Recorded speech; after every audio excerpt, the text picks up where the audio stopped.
Soy el fuego que arde tu piel, soy el agua que mata tu sed, el castillo, la torre, yo soy la espada que...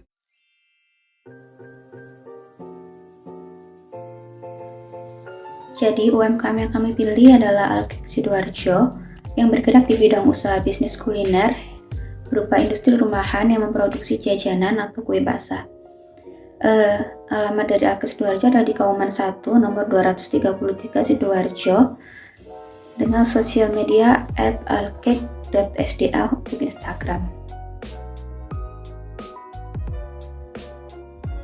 Visi dari Alkek Sidoarjo adalah menjadi salah satu pelopor perusahaan yang mampu memberi lapangan pekerjaan bagi masyarakat melalui bisnis rumahan. Sedangkan untuk misinya adalah yang pertama membuat produk yang berkualitas, harga kompetitif yang bermanfaat untuk kepuasan pelanggan. Yang kedua melakukan relasi bisnis terintegrasi yang berfungsi untuk menopang bisnis utama. Dan yang ketiga menjalin kemitraan dengan layanan yang memanfaatkan teknologi informasi yang handal. Alkek dimulai pada tahun 1996 oleh sepasang suami istri yang mulanya membuat jajanan atau kue basah untuk didistribusikan ke toko-toko di sekitar kediaman mereka. Kemudian karena banyaknya permintaan, sehingga mereka memperkerjakan para pekerja di sekitar rumah mereka. Dan seiring berjalannya waktu, tempat ini menjadi tempat untuk memproduksi jajanan kue basah dan banyak juga produk lain yang dititipkan di toko ini. Walaupun sudah berkembang semakin besar, produk yang dijual tetap mementingkan rasa dan juga kemasan dari produk yang akan dijual. Selanjutnya adalah target market atau target pasar adalah sekumpulan orang yang dinilai akan membeli suatu produk atau jasamu. Menentukan target pasar merupakan langkah yang cukup awal dalam mengembangkan sebuah bisnis. Nah, untuk Alkek sendiri, target marketnya terbagi menjadi dua, yaitu target market secara lokasi dan target market secara demografis. Target lokasi yaitu kampung atau desa di wilayah Sidoarjo, sedangkan target demografinya adalah masyarakat atau di desa atau di kampung, atau organisasi yang sering mengadakan hajatan, acara, atau event. Nah, Alkek sendiri menghasilkan omset sekitar 2 juta per hari. Jadi kalau penjualannya stabil bisa berkisaran 60 juta per bulan. Strategi dasar yang digunakan Alkek Sidoarjo adalah menggunakan strategi biaya kepemimpinan, di mana dalam usahanya Alkek Sidoarjo memanfaatkan media sosial sebagai pendukung dalam kegiatan promosi. Seperti dalam akun media sosialnya, Alkek Sidoarjo menampilkan berbagai produk yang dibuat atau dijual. Hal tersebut memudahkan pelanggan untuk mengetahui contoh produk yang ingin dipesan. Alkek Sidoarjo juga menyajikan nomor kontak yang dapat dihubungi untuk pemesan produk atau sekedar untuk bertanya-tanya saja. Penerapan strategi tersebut memiliki manfaat bagi usaha, yaitu menekan biaya yang harus dikeluarkan untuk produksi ataupun pelanggan.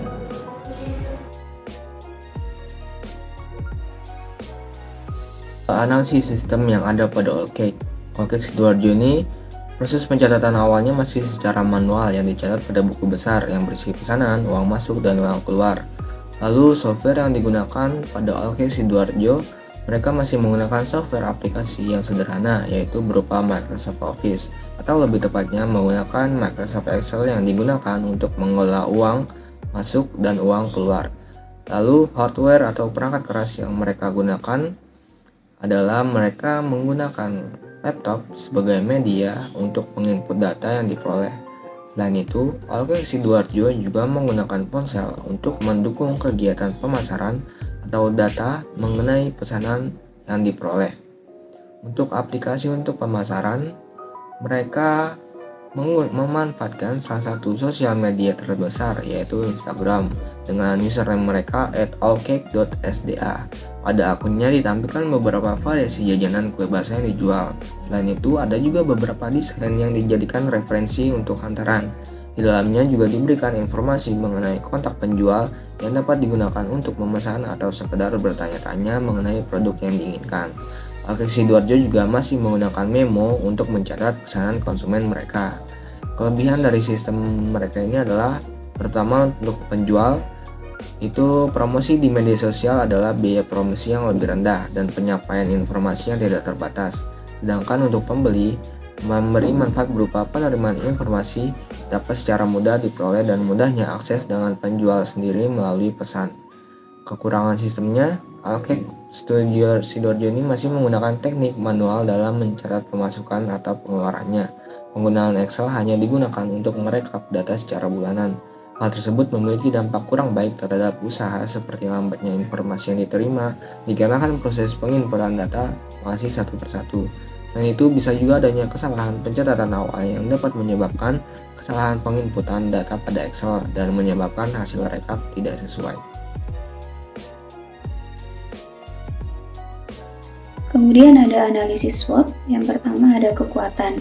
Memiliki varian produk yang beragam baik dari segi rasa maupun jenis produk. Yang kedua, bahan baku mudah didapatkan ketika harga bahan baku cenderung terjangkau. Keempat, memiliki banyak nutrisi dan gizi. Kemudian untuk kelemahannya, tidak tahan lama karena tidak mengandung pengawet. Proses produksi membutuhkan tenaga kerja yang cukup banyak dan juga waktu yang cukup lama. Kemudian untuk peluangnya, e-commerce dan pengiriman online, kolaborasi dengan kafe, kehadiran di acara atau festival seperti kesenian budaya, lalu ada yang terakhir ada ekspansi ke pasar internasional. Untuk ancamannya terdapat perubahan tren konsumen yang cepat berubah, kebiasaan konsumsi masyarakat yang berubah, dan juga perubahan harga dari bahan baku. Usulan desain.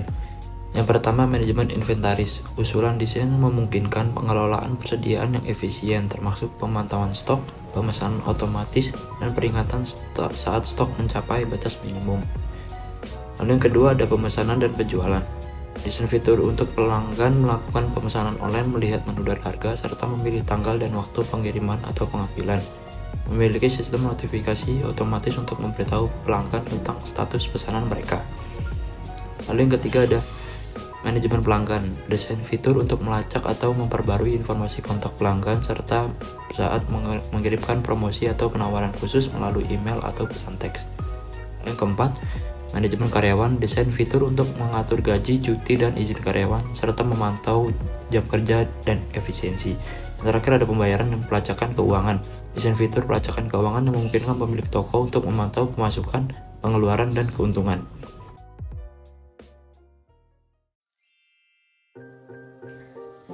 Selanjutnya adalah pengembangan sistem informasi yang sesuai, yaitu dapat menggunakan IPOS 5 untuk membantu sistem transaksi pada kasir. IPOS 5 sendiri memiliki 3 program, yaitu standar, profesional, dan juga ultimate. Pemilihan program sendiri didasarkan pada kebutuhan UMKM. Harga untuk software ini adalah kisaran 500.000 sampai dengan 3 juta rupiah. Dengan garansi dan free instalasi. Dalam sistem ini, UMKM dapat terbantu untuk mengatur data pembelian, data penjualan, data persediaan, maupun dalam perhitungan akuntansi seperti pembuatan jurnal maupun laporan.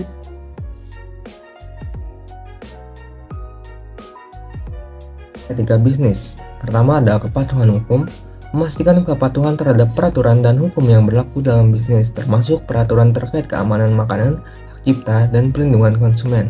Lalu integritas, seperti tidak melakukan manipulasi atau pemalsuan data untuk keuntungan pribadi atau organisasi. Lalu etika komunikasi, etika yang baik dalam berkomunikasi dengan pelanggan, pemasok, dan pihak terkait lainnya. Menjaga profesionalisme dalam setiap interaksi bisnis. Lalu pelayanan pelanggan. Memastikan bahwa informasi pelanggan dikelola dengan baik dan tanggapan terhadap permintaan pelanggan cepat dan efektif. Lalu ada inovasi dan perbaikan, mencari cara baru untuk meningkatkan efisiensi operasional, mengoptimalkan inventaris, dan mengembangkan strategi bisnis yang lebih baik.